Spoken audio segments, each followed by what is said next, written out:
문재인 대통령과 트럼프 미국 대통령 간의 한미 정상회담은 양국이 북핵 사태와 안보 현안 등에 대해 한 목소리를 내는 등 당초 우려보다 수위 조절이 잘 이루어져 성공적인 정상 외교였다는 평가가 잇따르고 있습니다. 그러나 트럼프 대통령의 방한 기간 시위대가 보여준 행동에 대해서는 비판의 목소리가 큽니다. 특히 트럼프 미국 대통령의 국회 연설 직전 국회 앞에서 진보 보수단체 간 볼썽사나운 충돌이 벌어진 것은 국익에 도움되지 않는 사려 깊지 못한 행동으로 지적됩니다.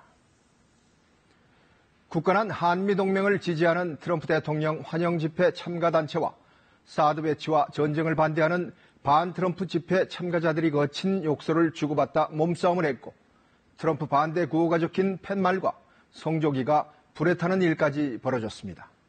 이런 현상은 트럼프의 방한 기간 내내 있었습니다.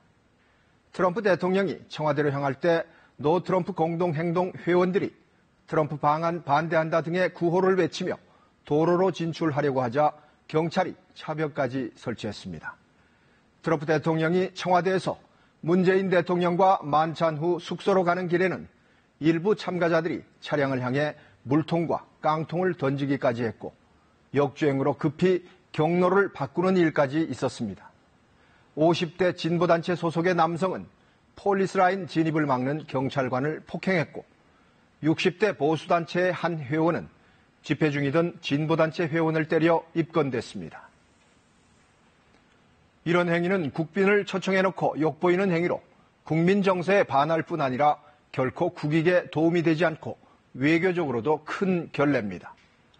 이웃 일본이 온 나라가 들썩일 만큼 지나칠 정도로 트럼프 대통령을 잘 대접했고 중국 역시 트럼프의 마음을 사기 위해 황제 영접을 준비한다는 외신 보도가 쏟아지고 있습니다.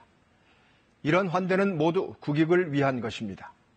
트럼프 방한 기간 찬반으로 엇갈린 시위대의 이런 모습은 우리에게 국익을 위해서는 한 목소리를 낼 수 있는 사회적 합의 시스템을 만들어야 한다는 과제를 남겼습니다.